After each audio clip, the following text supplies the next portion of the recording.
नमस्कार दोस्तों, आज मैं आपको सुनाऊंगा गरीब लड़के के 3 सवाल। एक लड़का इतना गरीब था कि वह हर रोज खाने के लिए भटकता था और कहीं न कहीं से खाना इकट्ठा करता था, पर हर रोज उसका खाना गायब हो जाता था। एक दिन उसे पता चला कि एक चूहा उसका खाना चुराता है, तो उसने उस चूहे को पकड़ा और उससे पूछा कि तुझे पता है मैं इतना गरीब हूँ, फिर भी तू मेरा खाना चुराता है। अगर तुम्हें चुराना ही है तो किसी अमीर का क्यों नहीं चुराता? तो वह चूहा बोला कि तेरी किस्मत में जो कुछ चीजें लिखी है तुम्हें वही मिलेगा।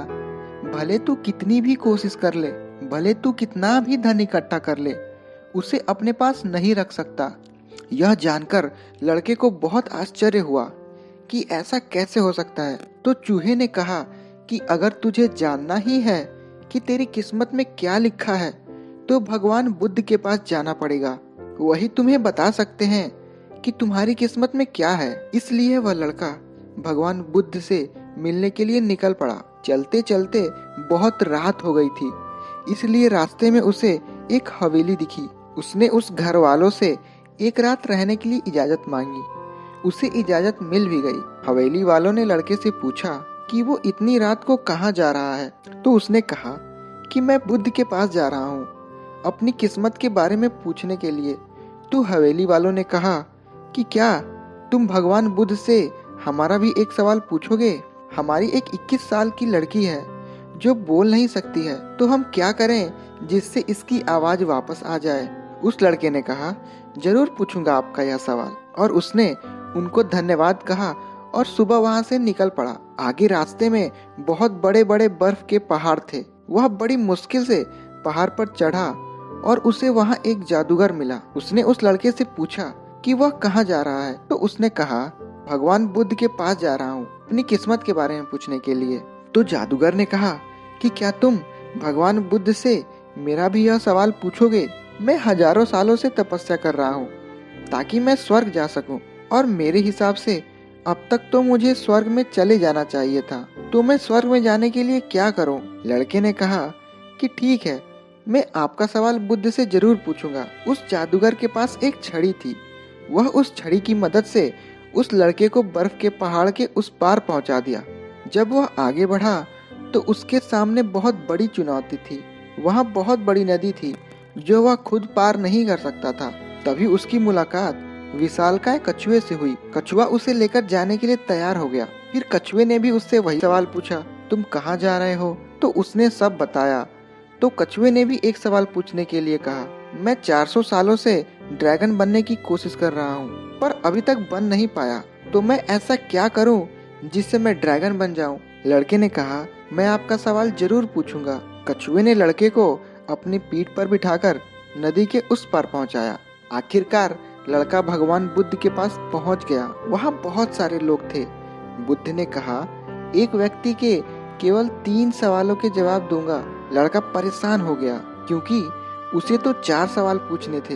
वह सोचने लगा कि उसे कौन से 3 सवाल पूछने चाहिए। उसने कछुए के बारे में सोचा कि कछुआ 400 सालों से ड्रैगन बनने की कोशिश कर रहा है। जादूगर कई सालों से स्वर्ग जाने के लिए तपस्या कर रहा है, और वह लड़की बिना बोले कैसे पूरी जिंदगी निकाल सकती है। फिर खुद के बारे में सोचा कि मैं तो सिर्फ गरीब हूँ, मैं तो मांगकर भी अपनी जिंदगी गुजार सकता हूँ, पर कछुआ, जादूगर और लड़की की परेशानियां तो मेरी परेशानियों से बहुत बड़ी हैं। तो लड़के ने उनके 3 सवाल भगवान बुद्ध से पूछे। बुद्ध ने जवाब दिया कि कछुआ 400 सालों से ड्रैगन बनने की कोशिश कर रहा है, पर अपने कवच को छोड़ने के लिए तैयार नहीं है। जब तक वह कवच को नहीं छोड़ेगा तब तक वह ड्रैगन नहीं बन पाएगा। वहीं जादूगर जब तक अपनी छड़ी नहीं छोड़ेगा तब तक वह स्वर्ग नहीं जा पाएगा, और जब तक लड़की को उसका जीवन साथी नहीं मिल जाएगा तब तक वह बोल ही नहीं पाएगी।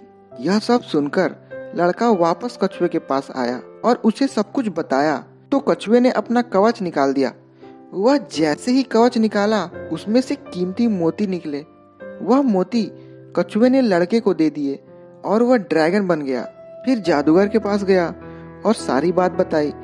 तो जादूगर ने अपनी जादू की छड़ी लड़के को दे दी और वह स्वर्ग में चला गया। इसके बाद लड़का उस हवेली में गया जहां उसने रात गुजारी थी। जब वह वहां गया और सारी बात उन घर वालों को बताई तो उन्होंने उस लड़की की शादी उस लड़के से करवा दी। तो लड़की बोलने लगी। इस तरह लड़के को पैसा, पावर और एक खूबसूरत जीवन साथी मिल गई।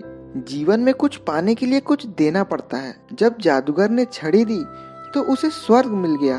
वैसे ही जीवन में कुछ बड़ा करने के लिए अपने सुविधा क्षेत्र से बाहर आना होता है। पानी का जहाज सबसे ज्यादा किनारे पर ही होता है, पर जहाज किनारे के लिए नहीं बना है। वह बीच समुद्र में लहरें को चीरते हुए आगे बढ़ने के लिए बना है। इसलिए जीवन में कुछ बड़ा करने के लिए रिस्क तो लेनी ही पड़ेगी। तो दोस्तों, आपको ये कहानी कैसी लगी? अगर अच्छी लगी हो तो प्लीज वीडियो को लाइक और शेयर करें, और ऐसी ही कहानी सुनने के लिए हमारे YouTube चैनल कहानियों की किताब को सब्सक्राइब करें। धन्यवाद।